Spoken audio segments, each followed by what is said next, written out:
आदरणीय नीतीश कुमार जी, हम आपके इस रजौन की धरती पर तहे दिल से हार्दिक स्वागत करते हैं, अभिनंदन करते हैं। हम लोगों के बीच उपस्थित पूर्व में भी हम लोगों के यहाँ आ चुके राजनीतिक ढंग से, लेकिन आप सब लोग जानते हैं उनको व्यक्तिगत ढंग से।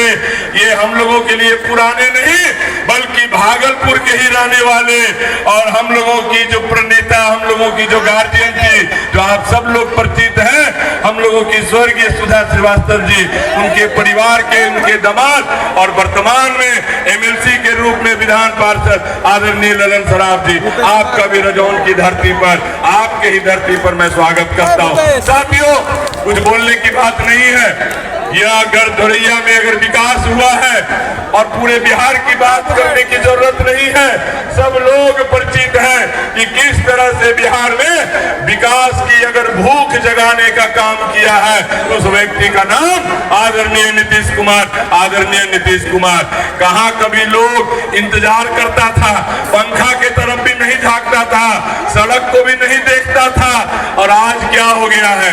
यही 2005 के बाद मैं गर्व के साथ कह सकता हूं आदरणीय महोदय कि आपके ही आशीर्वाद और कृपा से इसी धोरैया विधानसभा क्षेत्र में 1-2 नहीं 1200 किलोमीटर के सड़कों का जाल बिछा है, 1200 किलोमीटर का सड़कों का जाल बिछा है।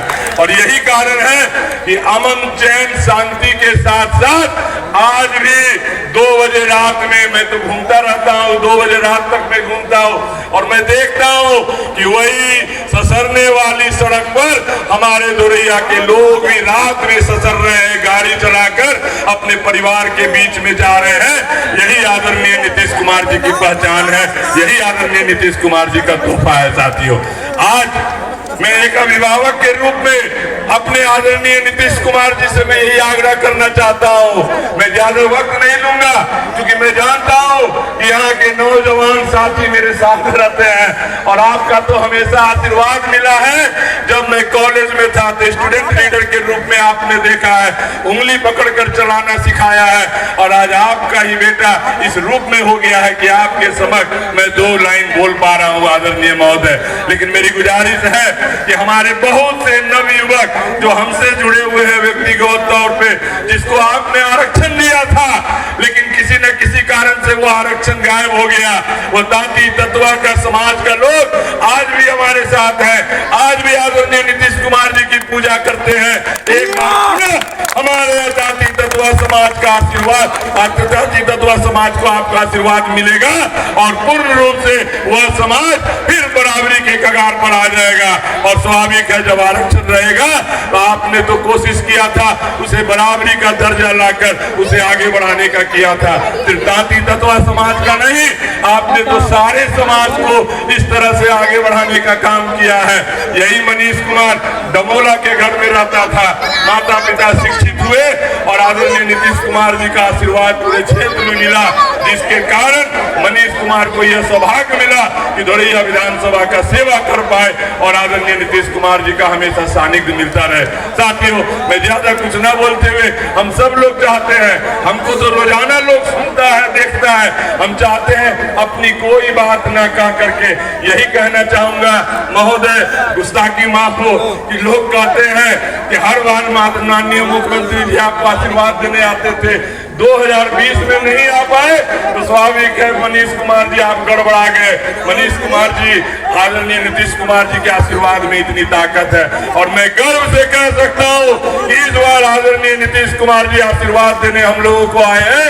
आप लोगों की जीत होगी, आप लोगों की जीत होगी और आदरणीय नीतीश कुमार जी के हाथ को मजबूत करेंगे। यही कहते हुए एक बार पुनः तमाम लोगों की ओर से, तमाम हमारे भाजपा के साथी, हमारे लोजपा के साथी, हमारे रालोपा के साथी, हमारे हम के साथी जो भीड़ उमड़ रही है, तमाम लोगों की ओर से एक बार पुनः माननीय मुख्यमंत्री जी का हार्दिक अभिनंदन, हार्दिक अभिनंदन, हार्दिक आभार। बहुत बहुत धन्यवाद, बहुत बहुत धन्यवाद, बहुत बहुत धन्यवाद। अब हम आमंत्रित करते हैं श्री ललन सराफ जी, विधान परिषद के सदस्य और हम लोग के गार्जियन श्री ललन सराफ जी। इस माटी को नमन करता हूं, आप सबका अभिनंदन करता हूं।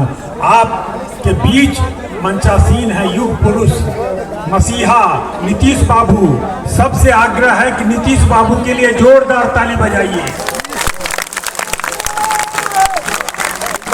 यही है रजौन की ताली, जरा जोरदार ताली बजाइए। मुझे कुछ नहीं कहना है, आप खुश नसीब हैं कि नीतीश कुमार के विकास की कहानी नीतीश कुमार की जुबानी वही बताएंगे कि आपके लिए क्या किया गया, महिलाओं के लिए क्या किया गया, युवाओं के लिए क्या किया गया और आगे भी क्या करेंगे। तो उनको सुनिए। बस मैं एक बात बताना चाहता हूं, केंद्र में मोदी जी हैं और यहाँ नीतीश जी हैं। दोनों की जो करिश्माई जोड़ी है तो बिहार का विकास, बिहार की उन्नति, बिहार की तरक्की और विकास के पथ पर बिहार चल पड़ा है। आपको मनीष बाबू को ताकत देनी है, यह ताकत आप नीतीश कुमार जी को देंगे और नीतीश कुमार जी की ताकत से ही बिहार तरक्की करेगा, उन्नति करेगा, प्रगति करेगा। अभी आपके प्रत्याशी ने पान ताती समाज के लिए कुछ कहा। आपके नेता संवेदनशील हैं, आपके नेता किए भी, कोर्ट के मामले में तो तकनीकी बात आई, फिर भी सरकार ने अपनी बात रखी है और नीतीश कुमार हैं तो सब कुछ संभव है। और आप लोगों से अनुरोध करता हूं कि आप तीर छाप का बटन दबाकर भारी बहुमत से मनीष भाई को विजयी बनाइएगा। और मेरी बात अच्छी लगी तो मेरा इन्होंने परिचय दिया कि बगले के दामाद हैं, तो दामाद के लिए ताली नहीं बजाइएगा। बहुत बहुत धन्यवाद। बहुत बहुत धन्यवाद सर। अब हम आग्रह करेंगे सभी युवा साथियों से, कुर्मी महासंघ के साथियों से, बड़ा वाला माला सर का आदेश हो तो एक बड़ा माला हमारे कुर्मी महासंघ ने रखा है। कृपया मंच पर आ जाएं। युवा साथी कृपया मंच पर आ जाएं। हमारे माननीय नेता को कई जगह जाना है।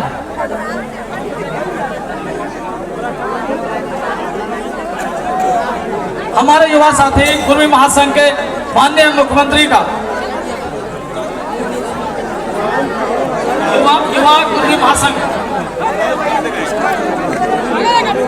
मनीष कुमार, नीतीश कुमार जिंदाबाद, श्री नीतीश कुमार जिंदाबाद, ललन सराफ जिंदाबाद, ललन सराफ जिंदाबाद, मनीष कुमार जिंदाबाद। अब हम ज्यादा समय न लेते हुए हम लोग के गार्जियन, अभिभावक, बिहार को सजाने वाले श्री नीतीश कुमार सर से आग्रह करेंगे वो अपनी बात को रखें। आदरणीय श्री नीतीश कुमार जिंदाबाद, श्री नीतीश कुमार जिंदाबाद।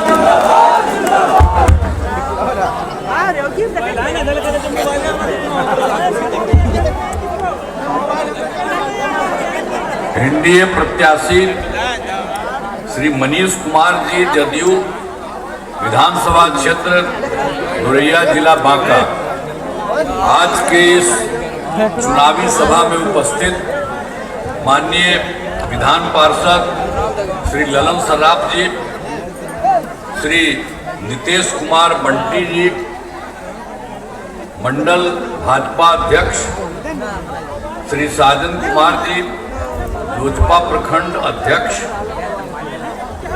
श्री बम शक्कर शाह जी, भोजपा विधानसभा प्रभारी इंजीनियर मनीष कुमार जी, मंडल भाजपा अध्यक्ष श्री शोभाकांत पटेल जी, जदयू विधानसभा प्रभारी श्री विजय शाह जी, भाजपा नेता श्री सत्यनारायण सिंह जी, वरिष्ठ नेता जदयू श्री मृत्युंजय कुमार जी, अध्यक्ष मुखिया खंड श्री रितेश कुमार चौधरी जी, जिला अध्यक्ष व्यावसायिक प्रकोष्ठ जदयू, एनडीए घटक दलों के सभी सम्मानित जिला अध्यक्षगण एवं प्रखंड अध्यक्षगण, सभी सम्मानित नेतागण एवं कार्यकर्तागण, प्रिंट एवं इलेक्ट्रॉनिक मीडिया के पत्रकार मित्रों, छायाकार बंधुओं, बहनों एवं भाइयों, आज के कार्यक्रम में आप सभी बहनों भाइयों और बाकी सबकी संख्या यहाँ उपस्थित है। मैं इसके लिए आप सबका नमन करता हूँ और आप सबको मैं बधाई देता हूँ। अब आपको तो बहुत कुछ जानकारी होगा, जो हम लोगों का जो हिसाब था ये आप जानते ही हैं, कि सब कुछ को जानते ही हैं। हम लोग तो क्या हुआ, 24 नवंबर 2005 को हमारी सरकार बनी और तब से राज्य में कानून का राज है और हम लोग अभी तक मतलब 20 वर्ष हो गया है विकास के काम में लगे हुए हैं। ये तो हम लोगों का है, लेकिन इसके पहले जो थी सरकार, यानी उसके पहले तो क्या स्थिति थी, याद है ना? पहले क्या स्थिति थी? पहले बहुत बुरा हाल था। लोग शाम के बाद घर से बाहर नहीं निकलते थे। समाज में कितना विवाद होता था, कितना हिंदू मुस्लिम झगड़ा होता था। पढ़ाई का क्या हाल था? बहुत कम बच्चे पढ़ते थे, बहुत कम पढ़ाई होती थी। पहले इलाज का पूरा इंतजाम नहीं था, सड़कें बहुत कम थी और जो थी उनका बुरा हाल था।